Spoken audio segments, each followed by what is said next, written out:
Salutations, je suis très heureuse de faire ce live, je suis très contente. Alors ça fait un tout petit peu longtemps, ma famille de Jésus-Christ est au centre. Je vous souhaite tous le bienvenu sur notre page Jésus-Christ est au centre. Aujourd'hui, nous allons parler d'un sujet qui me monte à cœur et je souhaite le partager avec vous. C'est sur la divinité de Christ. Qui est Jésus? Qui est Jésus pour vous? Oui, c'est vrai, il y a certaines religions, je veux dire, certaines religions où des gens disent que Jésus-Christ c'est un prophète. Il y a d'autres qui disent que Jésus-Christ c'est un être supérieur aux hommes et inférieur à Dieu. Je ne sais pas de tout ce que vous avez entendu de Jésus. Et il y a d'autres qui disent que Jésus-Christ, il est le fils de Bézéboul. Et c'est un grand prophète. Toutes ces choses-là. Alors, moi, je vais vous dire ce que je pense de Jésus-Christ. Qui est Jésus-Christ en très bref. Je veux ici, avec l'aide du Saint-Esprit, aider quelqu'un qui est Jésus, un chrétien ou un non-chrétien qui peut-être ces démons, qui est Jésus. Alors, voilà. Je veux d'emblée commencer par ce que Jésus disait de sa propre personne quand il était sur terre. Jésus parlait de lui. Mais malheureusement, ceux-là qui étaient, quand je dis ceux-là, en fait, ce sont des disciples, des apôtres, et toutes les personnes qui entouraient Jésus en ces temps-là et suivaient les enseignements de Jésus ne comprenaient pas vraiment ce que Jésus disait. Si on lit dans l'évangile de Jean, l'apôtre Jean nous a montré à plusieurs reprises le récit de Jésus par rapport à sa personne. Donc, c'est que Jésus parlait de sa personne. Jésus était en train de tenir des langages tels que moi et mon Père, nous sommes un. Celui qui m'a vu a vu le Père. Je suis le pain de vie. Je suis la parole de Dieu.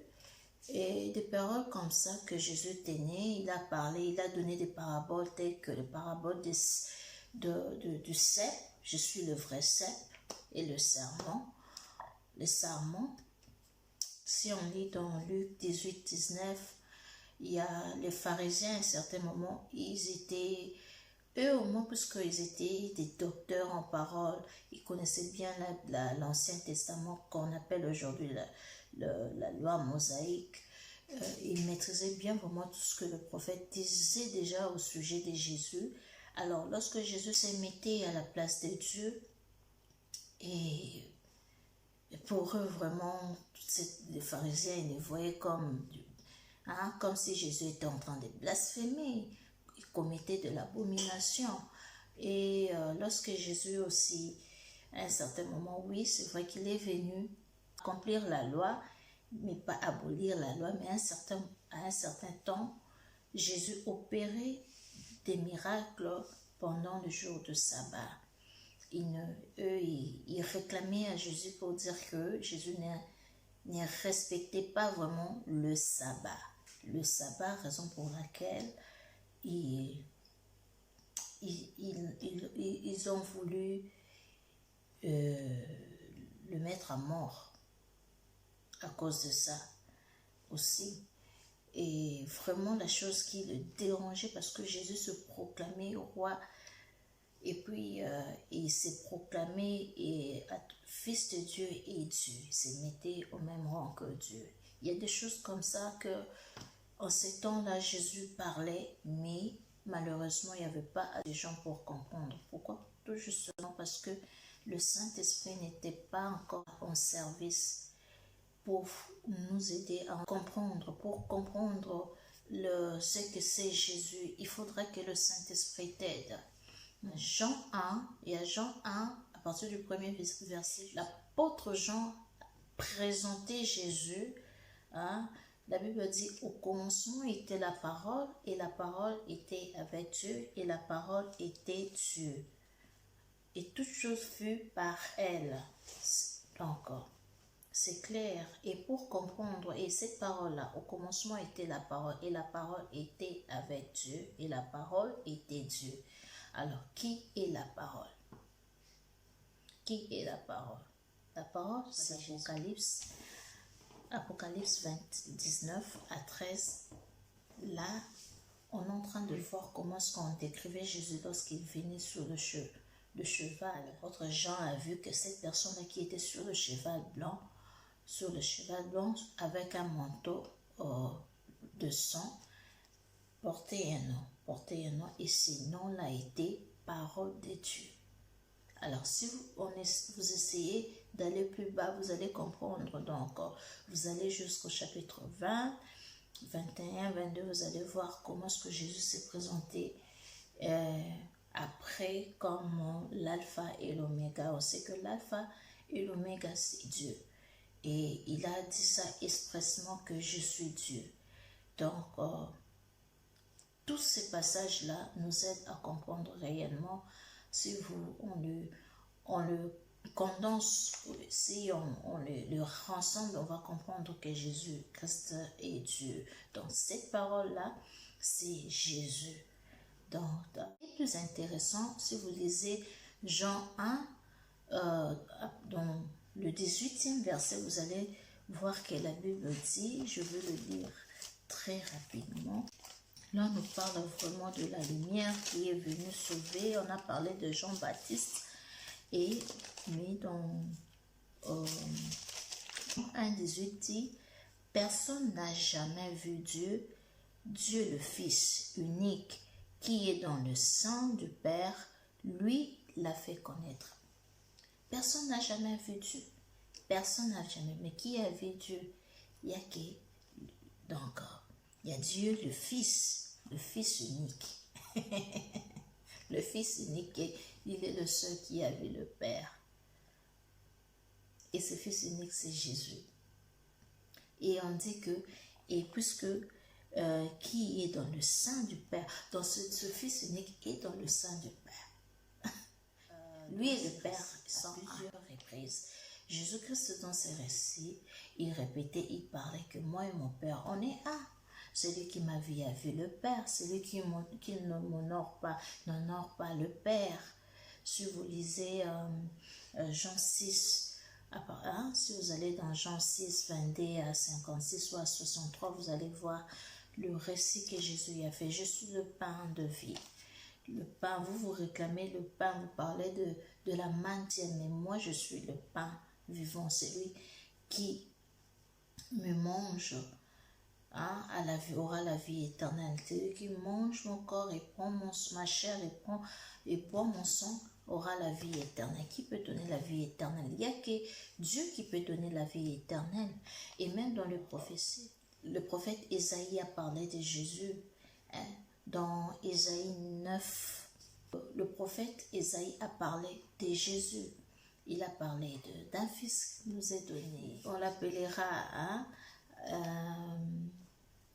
admirable, conseiller, Dieu le Père, Dieu puissant.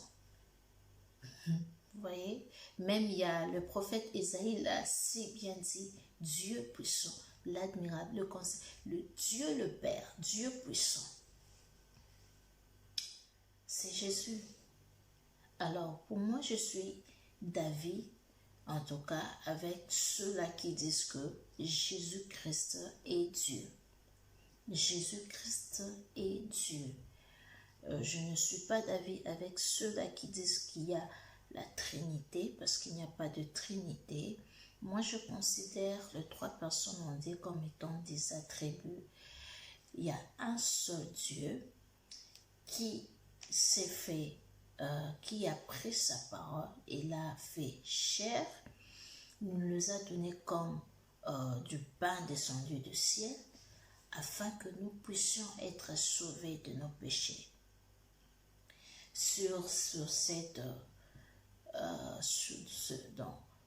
Dans le Fils, il a donné le pouvoir de juger avec la parole, de juger, de condamner. Et toutes les dominations sont reposées sur ses épaules. C'est Jésus. Et lorsque Jésus a fini sa mission sur la terre, il est rentré dans le ciel, dans sa demeure, avec le Père qui est Dieu et le Fils qui est Dieu lui-même, et avec son sang versé, bien sûr, étant comme sacrifice du pardon de tout le péché, et il nous a laissé son Esprit Saint qui nous guide en ces moments. Jésus a dit quelque part aux apôtres, « Vous est avantagé que moi je puisse m'en aller afin qu'il vienne un consolateur, celui qui vous enseignera des choses. » C'est le Saint-Esprit maintenant qui atteste réellement que Jésus est Dieu, qui atteste en moi, qui atteste en vous, que Jésus-Christ est Dieu. Jésus-Christ est Dieu.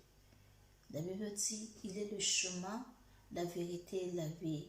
Pour entrer au ciel, il faut passer par Jésus. Celui qui n'accepte pas Jésus n'accepte pas le Père. Puisque le Père, le Fils est dans le Père est dans le Fils, sont un. Vous ne pouvez pas nier Jésus. Vous ne pouvez pas dire que Jésus n'est pas Dieu. Jésus est Dieu. Lui-même s'est présenté. Vous voyez, c'est tellement clair que l'apôtre Paul qui nous le dit si bien, 1 Timothée 3,16, la Bible dit, le mystère de la piété est grand. Savoir que Dieu a été manifesté en chair. Cette parole-là, c'est la parole de Dieu. Imaginez que vos paroles résident où? En vous, la parole.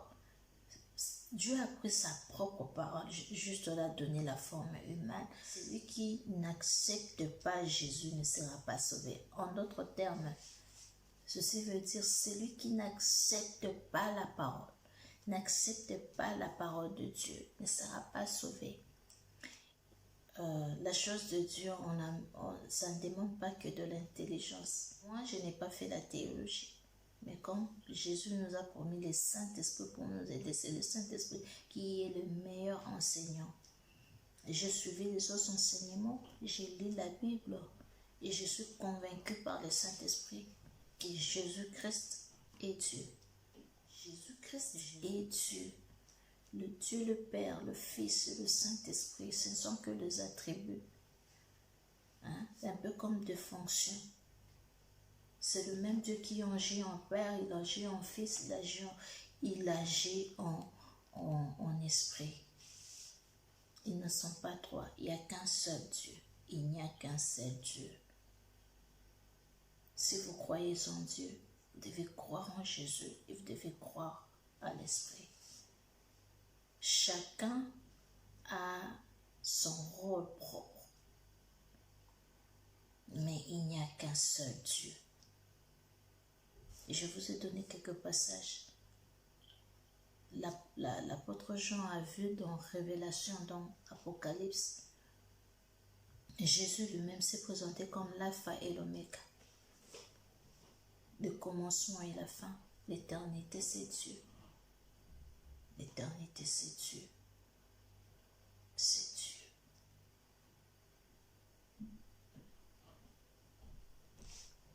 Je crois fermement que je ne veux pas aller trop loin. J'avais d'ailleurs voulu lire un passage là.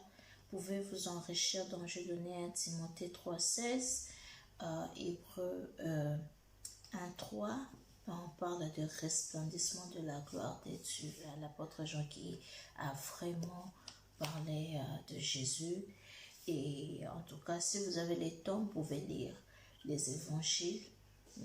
Matthieu, Jésus s'est présenté, Jésus parlait. Matthieu, Marc, Luc, Jean, lisez. Vous allez voir, il y a l'apôtre Paul à parler aussi de Jésus, à présenter Jésus.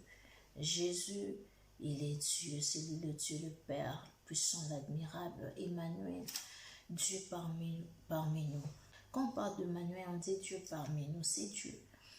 C'est Dieu. Ça ne demande pas que vous alliez faire la théologie pour vraiment comprendre ce que c'est. Que le Saint-Esprit nous aide à comprendre toutes ces choses ici. Jésus-Christ est Dieu. Jésus-Christ est Dieu, il est le maître de notre vie. Croyez en lui, vous serez sauvés, vous serez sauvés. Abandonnez les péchés. Croyez en lui, acceptez-lui, acceptez la parole. Quand je dis accepter Jésus, c'est accepter la parole de Dieu, car c'est Jésus, comme je le dis, c'est Jésus qui est la parole de Dieu. Acceptez Jésus et croyez en cette parole fermement, en ayant la foi ferme. Dans la Bible dit, or sans la foi, rien ne lui est agréable.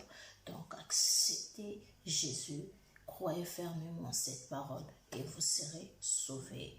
Alors, si Dieu nous fait grâce et si vraiment le Saint-Esprit souhaite que nous puissions nous atteler sur cet enseignement, ou je ne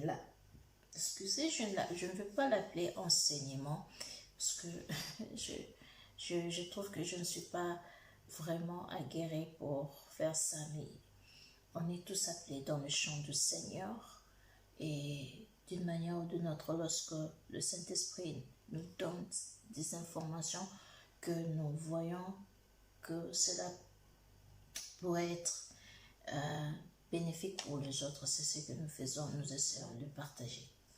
Voilà, que Dieu vous bénisse vraiment, je suis très heureuse. Alors on se retrouve par la grâce de Dieu, à très prochainement. Bye bye, que la paix du Seigneur soit avec vous.